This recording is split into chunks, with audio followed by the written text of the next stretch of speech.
Saudara, pandemi virus corona telah mengubah berbagai aspek kehidupan, termasuk pendidikan. Pembelajaran konvensional secara tatap muka tergantikan oleh pembelajaran menggunakan jarak jauh atau gadget dari rumah. Bagaimana siswa, guru, hingga orang tua menyikapi hal yang sangat baru dan belum pernah terjadi sebelumnya sepanjang sejarah?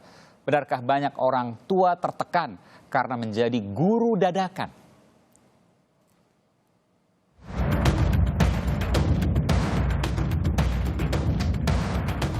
Pandemi mengubah kehidupan sehari-hari, tidak terkecuali pendidikan. 2 bulan berjalan, siswa sekolah mulai dari pendidikan anak usia dini PAUD hingga perguruan tinggi belajar jarak jauh dengan sistem online. Cara belajar pun berubah, tatap muka kini jadi belajar dalam jaringan. Syaratnya wajib punya koneksi internet. Keresahan merebak bagi orang tua, tak hanya di desa, tapi bagi mereka yang juga di kota. Ya, itu pastinya nomor 1, karena semua orang kan nggak harus, di rumahnya nggak ada wifi, jadi kita butuh kuota banyak, butuh kuota besar untuk buka link-link itu, YouTube itu, video-video. Terkadang sehari bisa satu anak kirim tugas daring itu 3, terus videonya 2, itu satu anak. Nah, kalau kita punya anak lebih dari 1, bayangkan udah berapa kuota yang kita butuhkan. Lalu, ini tanggapan siswa. Aldo, kira-kira lebih suka mana? Belajar dari rumah apa belajar langsung di sekolah? Di sekolah. Di sekolah. Kenapa di sekolah, Aldo? Langsung bisa ngomong ke guru jika nggak tahu. Kalau lewat sini bisa aja kan ada orang lain yang mau ngomong juga. Berarti kesulitannya hanya nanti cara berkomunikasinya saja ya, tidak biasa sama seperti yang ada di tidak seperti yang ada di kelas gitu, Aldo ya. Ya. Lebih dari 68 juta pelajar di seluruh Indonesia selama pandemi harus membiasakan diri belajar dari rumah. Mulai dari anak balita usia dini, siswa sekolah dasar, menengah, hingga mahasiswa di perguruan tinggi.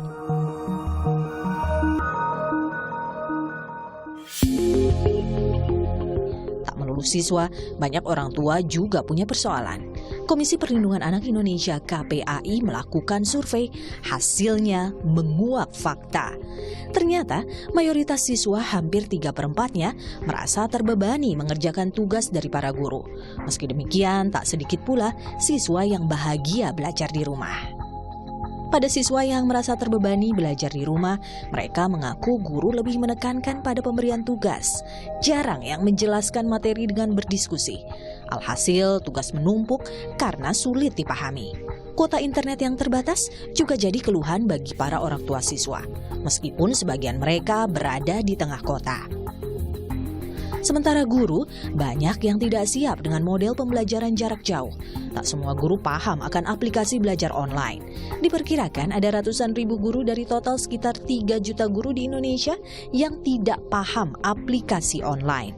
Belajar dari rumah juga akan menyajikan program bimbingan orang tua dan guru. Ini sangat penting karena banyak sekali orang tua yang pertama kali harus membimbing anaknya di rumah masing-masing. Sebenarnya banyak orang tua yang juga cukup frustrasi karena ini merupakan pembelajaran buat mereka juga dan juga tapi juga telah menimbulkan kesadaran betapa sulitnya proses pembelajaran itu. Apa yang terjadi sesungguhnya dari belajar di rumah yang sudah sebulan berjalan?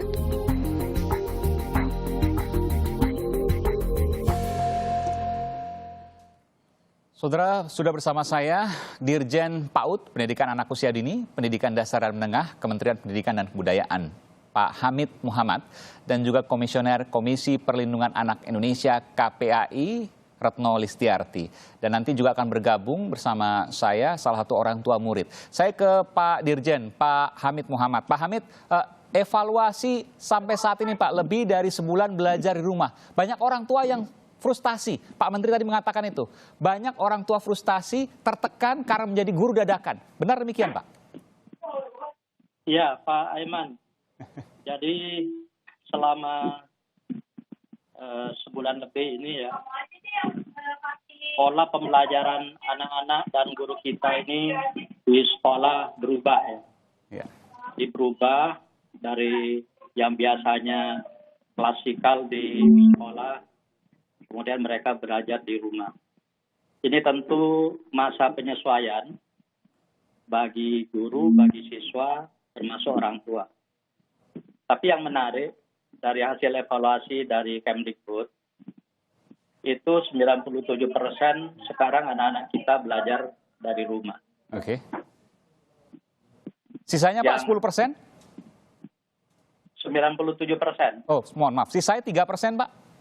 3% itu masih ada yang masuk sekolah. Oh, di mana itu Pak? Itu di daerah-daerah yang masih dianggap hijau ya. Oh, misalnya? Daerah-daerah NTT yang kepulauan-kepulauan itu masih banyak. Baik. Yang masih ini. Tapi tentu ya, walaupun ini banyak anak-anak kita yang sudah belajar di rumah ya dengan segala pengalaman yang ada, kita gembira sebenarnya ada 38% ya, yang itu menggunakan pembelajaran interaktif dan menggunakan berbagai sumber belajar elektronik. Iya. Artinya ini sebuah hal yang menggembirakan ya, karena selama ini pembelajaran berbasis IT ini kan sebenarnya lamban perkembangan. Ya, Pak Dirjen, mohon maaf, tentu kita tidak punya pilihan karena sekolah ditutup untuk memutus mata rantai COVID-19. Tapi yang menjadi pertanyaan saya, jangan-jangan kurikulum, dalam tanda kutip, kurikulum belajar di rumahnya membosankan, terlalu banyak tugas, seperti yang kemudian tergambar dalam survei Komisi Perlindungan Anak Indonesia. Benarkah itu, Pak? Ya, ini kan masih masa penyesuaian ya, kita paham itu. Memang dari hasil survei yang kami lakukan juga bersama apa yang disampaikan KPAI, itu ada 3 persoalan pokok sebenarnya yang perlu kita selesaikan. Yang pertama itu masalah dukungan infrastruktur ya, internet, gawai dan seterusnya. Kemudian yang kedua itu kemampuan penggunaan gawai oleh guru yang dan siswa yang kurang optimal, termasuk juga tingkat motivasi anak yang sudah mulai menurun. Oke. Jadi ini disebabkan beberapa faktor sebenarnya. Oke, tahan di situ dulu Pak, nanti saya akan coba elaborasi lagi apa yang Bapak sampaikan. Sudah ada Mas Ariseno Ridwan, salah satu orang tua murid. Anaknya sekolah di Jakarta, Mas Ari ya? Betul. Iya, betul. Anda punya kendala apa Mas Ari? Kendalanya itu tadi seperti yang sudah dibahas sebelumnya, bahwa orang tua harus menjadi guru dadakan, kan itu agak kagok. Itu ditambah tadi anak juga... Frustasi Mas, bukan kagok saja, frustasi? Bisa dikatakan udah hampir. Bisa dijelaskan, cerita kepada kami, karena kami ingin mendengar frustasinya seperti apa. Anda Jadi mungkin atau begini, istri? Mas Aiwan. Jadi kami ini kan pada akhirnya harus bekerja di rumah juga kan, dengan adanya SPBB ini. Dan selain itu pada akhirnya kami mengerjakan tugas kami, ditambah kami juga harus menjadi guru yang kami tidak punya spesialisasi di pendidikan formal ini untuk mengajar anak di rumah. Ditambah lagi sudah menjadi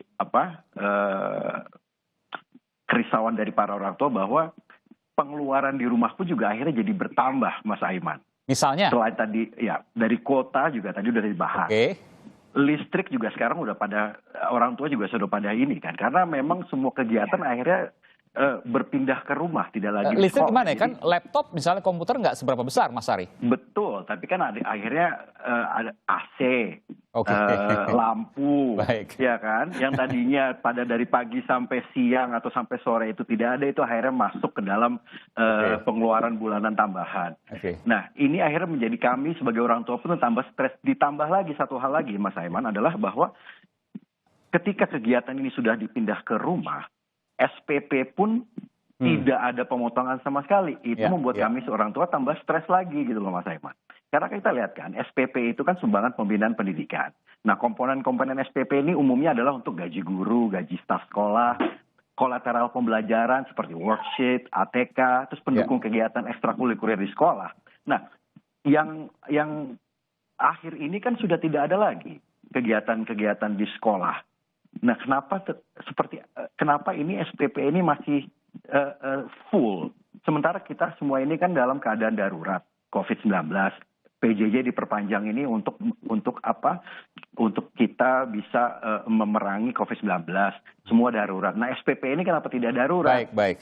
Ya, kan? Saya langsung coba tanyakan ke Pak Dirjen. Ini sekolah swasta ya, karena kalau sekolah negeri kan gratis, nggak ada SPP ya. Pak Dirjen, Anda bisa menjawab ini Pak, ada kos lebih, ada biaya lebih orang tua, tapi kemudian SPP di sekolah swasta nih maksudnya, itu sama sekali kemudian tidak berkurang, tetap bayar normal, padahal tidak ada operasional. Minim maksud saya, bukan tidak ada sama sekali. SPP di sekolah swasta itu kan diatur oleh yayasan ya. Jadi diatur oleh yayasan berapa jumlahnya dan seterusnya. Karena selama ini kita di Kemdikbud hanya mensubsidi dana BOS untuk sekolah-sekolah tertentu yang mau terima. Jadi kalau misalnya ada keberatan masalah SPP, saya kira Pak Ariseno itu bisa. Betul Pak Hamid. Bisa bicarakanlah dengan yayasan penyelenggara sekolah itu. Karena terus terang sekolah swasta itu porsi terbesar pembiayaannya itu adalah menggaji gurunya. Oke. Dan gurunya ini juga sekarang kan ditugaskan untuk melakukan pembelajaran jarak jauh. Betul. Jadi mereka masih tetap kerja ya, dan itu harus digaji. Betul. Nah, sekolah swasta tanpa bantuan SPP, kalau hanya mengandalkan dana BOS itu tidak akan cukup untuk menggaji guru-guru. Iya, Mas Ari, saya boleh tanya, Anda bayar SPP berapa tanpa menyebutkan sekolah?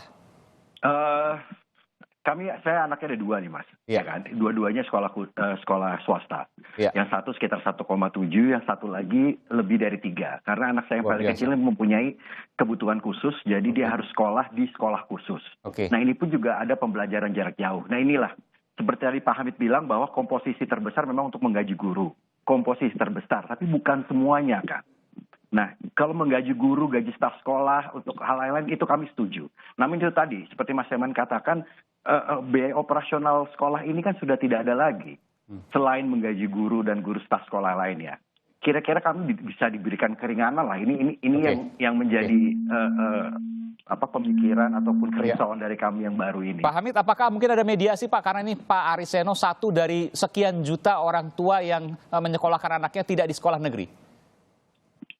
Itu kalau sekolah swasta, Pak Aiman, itu semuanya harus negosiasi dengan yayasan penyelenggara pendidikan sekolah swasta itu. Tidak bisa kemudian Kemendikbud memediasi misalnya atau memberikan pendampingan, katakanlah seperti itu? Itu sekarang sekolah swasta kita itu kan luar biasa banyaknya ya. Luar biasa banyaknya. Yang bisa kita fasilitasi sekarang itu adalah dana BOS yang selama ini kita patok ya untuk guru itu hanya 50%. Sekarang ini sudah kita buka.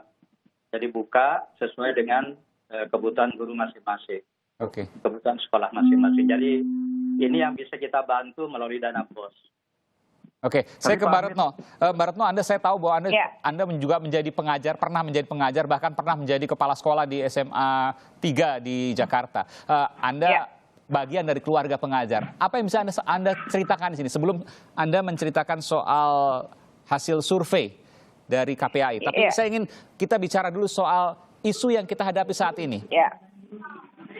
Soal SPP, saya rasa saya sepakat dengan Bapak Ariseno. Jadi sebenarnya gini ya, misalnya saja sekolah-sekolah di bawah Kemenak ya. Kalau sekolah-sekolah di bawah Kementerian Agama itu bahkan 90% swasta. Lalu yang di bawah Kemdikbud itu juga banyak sekali swasta. Nah, kondisi seperti ini kayak Pak Ariseno pasti sulit sekali berkomunikasi dengan yayasan.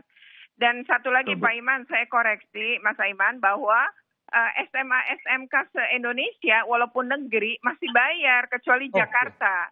Kecuali Jakarta.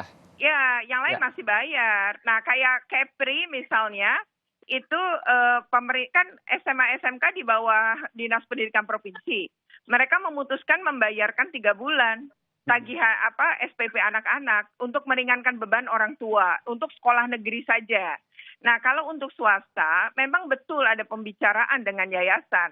Namun, pihak yayasan juga nggak akan terketuk kalau pihak pemerintah daerah dan pemerintah pusat tidak menghimbau. Oke, jadi apa solusi dari Anda?